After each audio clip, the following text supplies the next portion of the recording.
কখনো ভেবে দেখেছো আমরা সবাই প্রতিদিন ব্যস্ত থাকি, তবুও সবাই প্রোডাক্টিভ না।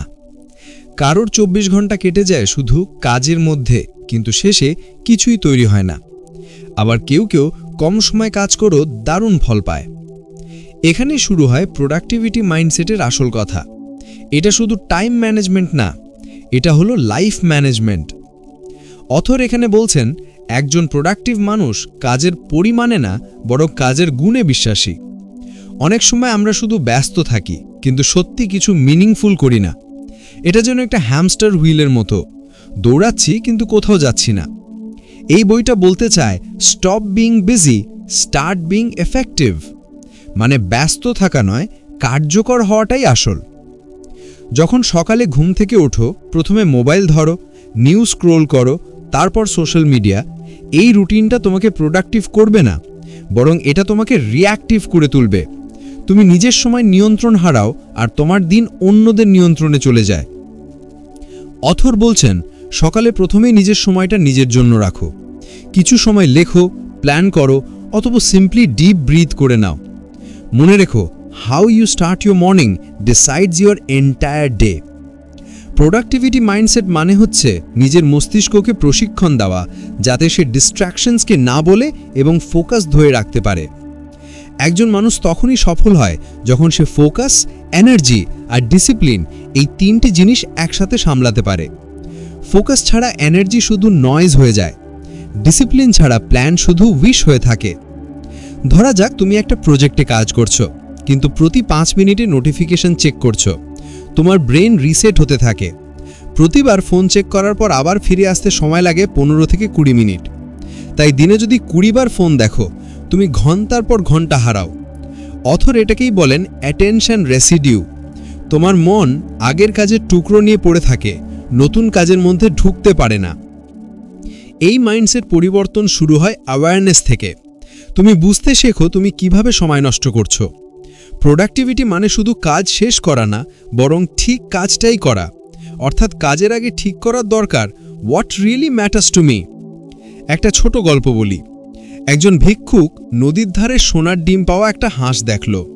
সে ভাবল প্রতিদিন একটা ডিম পেয়ে ধনী হবে। কিন্তু কিছুদিন পর সে অধৈর্য হয়ে হাঁসটাকেই মেরে ফেলল, যেন একবারই সব ডিম পায়। ফলাফল, সে কিছুই পেল না।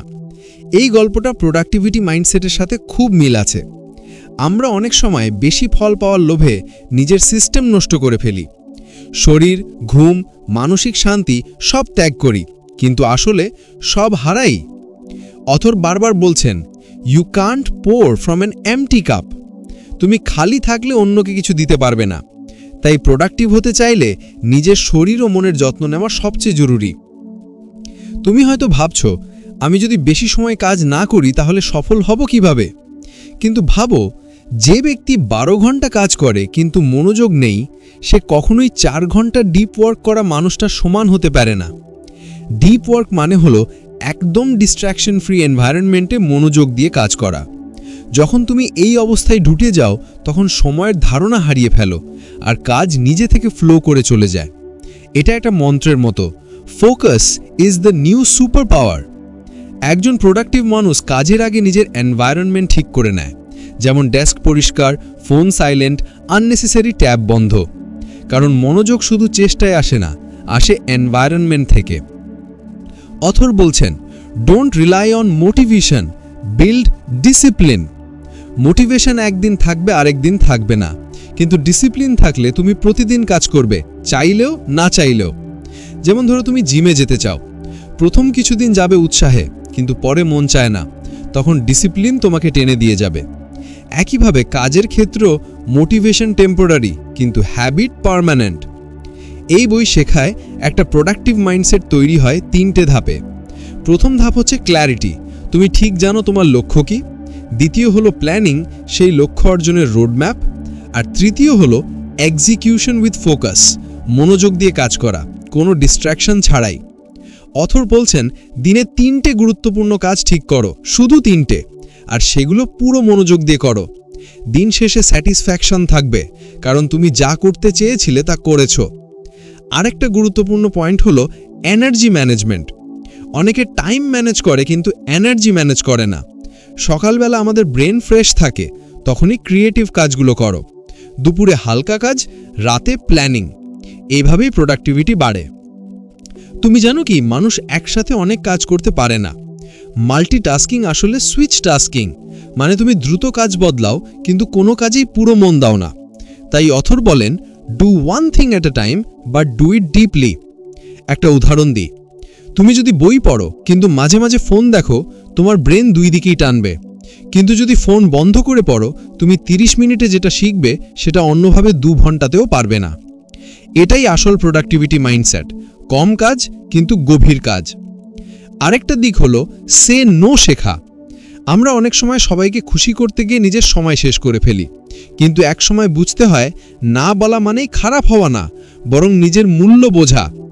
অথর বলেন, every yes is a no to something else. মানে তুমি যেটাতে হ্যাঁ বলছো সেটা অন্য কিছুকে না বলা হচ্ছে, তাই বেছে বেছে হ্যাঁ বলো। একটা মজার জিনিস হলো, এই বই বারবার স্লো ডাউন টু গো ফাস্টার কথাটা মনে করায়। আমরা তাড়াহুড়ে ভুল করি, তারপর সময় নষ্ট হয়। কিন্তু যদি ধীরে স্টেডিভাবে চলি, কাজ হয় ভালো আর স্ট্রেস কমে। এবার একটু বাস্তব দৃষ্টিকোণ থেকে দেখি। ধরো তুমি একটা কন্টেন্ট ক্রিয়েটার বা ফ্রিল্যান্সার বা ছাত্র। প্রোডাক্টিভিটি মাইন্ডসেট তোমার জীবনে কত বড় পরিবর্তন আনতে পারে। যখন তুমি কাজের সময় ডিস্ট্র্যাকশন কমাও আর প্রতিদিন 1% বেটার হও, তখন 1 বছরে তুমি 37 গুণ উন্নত হয়ে যাও। এটা কম্পাউন্ড গ্রোথ অফ এফর্ট। এখানে লেখক একটা জিনিস বলেছেন, small consistent actions build massive success. অর্থাৎ ছোট ছোট কাজ কিন্তু নিয়মিত, এটাই সাফল্যের আসল গোপন রহস্য। একজন প্রোডাক্টিভ মানুষ কখনো পারফেক্ট হতে চায় না, সে ইমপ্রুভমেন্টে বিশ্বাস করে। সে জানে done is better than perfect. এখন একটা বাস্তব দৃশ্য কল্পনা করো। তুমি সকালে উঠে একটা নোটবুক খোলো, লিখছো 3টে কাজ। 1, একটা ইম্পর্টেন্ট প্রজেক্ট শেষ করা। 2, স্বাস্থ্যকর খাবার খাওয়া। 3, অন্তত 30 মিনিট নিজের জন্য সময় রাখা। এই 3টে কাজ শেষ করতে পারলেই তোমার দিন প্রোডাক্টিভ। আর যদি না পারো, তুমি জানবে কোথায় ঠিক করতে হবে। এটাই হলো সেলফ অ্যাওয়ারনেস, যা প্রোডাক্টিভিটি মাইন্ডসেটের ভিত্তি। আরেকটা বড় ভুল আমরা করি, নিজেকে কম্পেয়ার করি অন্যদের সাথে। কিন্তু সত্যি কথা হলো, প্রোডাক্টিভিটি একটা পার্সোনাল জার্নি। তুমি কারো মতো হতে পারবে না, কারণ তোমার স্পিড, গোল, এনার্জি সব আলাদা। অথর বলেন, compete with your self, not with others. আজ তুমি কালকের থেকে একটু বেটার হলে সেটাই জেতা। আরেকটা দারুণ লাইন হলো, focus on progress, not perfection. আমরা পারফেক্ট হতে গিয়ে শুরুই করি না, কিন্তু প্রোগ্রেস মানে চলা ধীরে ধীরে স্টেডিভাবে। এখন ভাবো, তুমি যদি এই মাইন্ডসেট অ্যাডপ্ট করো, তোমার জীবনে কি হবে? তুমি কম স্ট্রেসড থাকবে, কাজের মধ্যে স্যাটিসফ্যাকশন পাবে আর নিজের সময় রিগেইন করবে। এই বইটা আমাদের শেখায় প্রোডাক্টিভিটি মানে ক্লক নয়, চয়েস। তুমি সময় বানাও, সময় খোঁজো না। শেষে লেখক একটা সুন্দর কথা বলেছেন, productivity is not about doing more, it's about doing what matters most. তুমি যদি আজ থেকে শুরু করো, একটু একটু করে নিজের প্রতি সচেতন হয়ে, তাহলে খুব শীঘ্রই বুঝবে জীবন আসলে ব্যস্ততার নাম না, বরং ব্যালেন্সের নাম। Remember this line, B busy living, not just existing. তোমার সময়কে তোমার সবচেয়ে বড় সম্পদ মনে করো, আর প্রতিদিন নিজের মধ্যে ছোট্ট একটা চেঞ্জ আনো, কারণ চেঞ্জ ছোট হলেও এফেক্ট অনেক বড় হয়। একদিন তোমার কাজ তোমার কথা বলবে, আর তুমি বলবে, this is my productive life. জীবনের এক পর্যায়ে এসে আমরা বুঝি সময় অনেক কম আর করতে চাই অনেক কিছু, কিন্তু সমস্যাটা সময়ের নয়, মাইন্ডসেটের। দ্য অথর বলেন, আমরা অনেক সময় ডুইং মোরের ফাঁদে পড়ি, কিন্তু আসল বুদ্ধি হলো ডুইং বেটার। যদি তুমি একদিনে 10টা কাজ করো কিন্তু কোনোটাই ঠিকভাবে না হয়, তার চেয়ে ভালো 3টে কাজ করো কিন্তু নিখুঁতভাবে করো। প্রোডাক্টিভিটি মাইন্ডসেট মানে নিজের জীবনের প্রায়োরিটিগুলো পরিষ্কার দেখা। অনেক সময় আমরা এমন কাজেও সময় দিই যা আমাদের ফিউচারে কোনো অর্থ রাখে না। এটা এমন যেন তুমি গাছের ছায়া কাটছো কিন্তু শিকড় ঠিক করছো না। তুমি কি জানো, আমাদের ব্রেন দিনে প্রায় 35,000 ডিসিশন নেয়। তাই ডিসিশন ফ্যাটিগ একদিনে অনেক এনার্জি খেয়ে ফেলে। এই জন্য সফল মানুষরা কিছু জিনিস অটোমেট করে দেয়। যেমন মার্ক জুকারবার্গ প্রতিদিন প্রায় একই রঙের জামা পরে, কারণ সে ছোট ছোট সিদ্ধান্তে সময় নষ্ট করে না। অথর বলছেন, simplify your choices to save your energy. অর্থাৎ যত বেশি সিম্পলিসিটি, তত বেশি ক্ল্যারিটি। আমরা অনেক সময় ভাবি বেশি কাজ মানেই সাফল্য, কিন্তু এটা ভুল। Success depends on focus, not volume. যে মানুষ একদিকে মনোযোগ দেয় সে অনেক দূর যায়। একটা বাস্তব উদাহরণ দিই। ধরো তুমি দুটো গর্ত খুঁড়ছো একসাথে, একটা একটু আর একটা একটু। 1 মাস পর দেখবে দুটোই অসম্পূর্ণ, কিন্তু যদি একটাই জায়গায় খোঁড়ো 1 মাসেই পানি পেয়ে যাবে। এই গল্পটাই বলে ফোকাস ইজ পাওয়ার। অথর এক জায়গায় বলেন, you can do anything but not everything. তুমি সব কিছু পারবে, কিন্তু গুরুত্বপূর্ণ কিছু জিনিসে সেরা হতে পারবে। এখন বলো, আমরা কেন মনোযোগ হারাই? কারণ আমাদের চারপাশে ডিস্ট্র্যাকশন ফ্যাক্টরি চলছে। Social media, notification, message, reel, short video, এগুলো আমাদের মনোযোগকে কেটে কেটে দেয়। প্রতিবার যখন আমরা কোনো অ্যাপে ঢুকি, ব্রেন একটা ছোট ডোপামিন রিওয়ার্ড পায়, আর আমরা অজান্তেই অ্যাডিক্টেড হয়ে যাই। এই অ্যাডিকশন থেকে বেরোতে হলে একটাই উপায়, অ্যাওয়ারনেস। একটা সিম্পল হ্যাবিট নাও, দিনে অন্তত 2 ঘন্টা নো ফোন জোন। তুমি দেখবে তোমার ব্রেন ধীরে ধীরে আবার ফোকাস করতে শিখছে। আর একটা পাওয়ারফুল ট্রিক হলো টাইম ব্লকিং, মানে দিনের নির্দিষ্ট সময় নির্দিষ্ট কাজে দাও। যেমন সকাল 8টা থেকে 10টা পর্যন্ত রাইটিং, 10টা থেকে 11টা এক্সারসাইজ, 12টা থেকে 2টো কাজ। এইভাবে একটা রিদম তৈরি হবে। অথর বলেন, if you don't schedule your priorities, someone else will. মানে তুমি যদি নিজের সময় ঠিক না করো, অন্যরা তোমার সময় নিয়ে নেবে।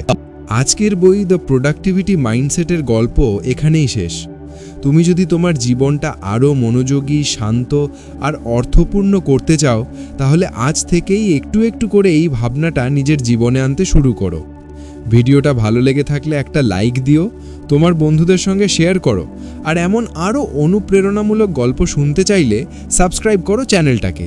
ততক্ষণ ভালো থেকো, সুস্থ থেকো। ধন্যবাদ।